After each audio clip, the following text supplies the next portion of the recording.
جهاد مالی عالم مسئله مثلا بگه تاجر لگه دکان دالا مثلا بیرده عالم مسئله بگه جهاد مالی مدرسه بزرسن دارالعلوم بزرسن قرآن رو برسن لوحان برسن جهاد مالی هم کن بوید من عالم بلد نفسه مالش که بود اگر مال وزید مخلص مالی در مومن بودن وزید مخلص مالی در مخلص بودن مال مذهبی یا مذهب مال جهانی ده مال پول جهانگر خیلی بسیاری نرشی باید در siz mo'min muxlis bo'lib molida mo'min muxlis bilan masjid madrasaga xarj qiling.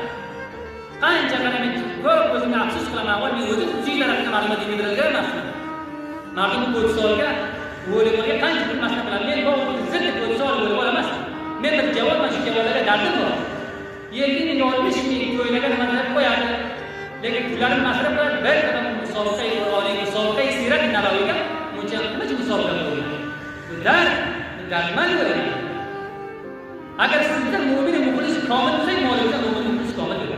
Agar bo'lmasa ketadi deydi. Pul ishini ketadi. G'ob sandiqqa qo'llab qo'yadi, ishni dunyodan Alloh ketadi. Duum jihod ta'bidi. Jihod ta'bidi qanday bo'ladi? Tilingizga ta'bid ulamoyi bor. Nima ish qilasiz?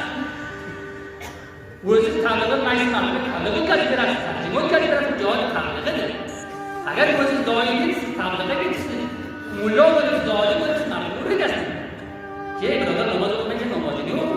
Bu dunyoga ibodat uchun kelganmiz. Yahayni asli uchun kelgan emas.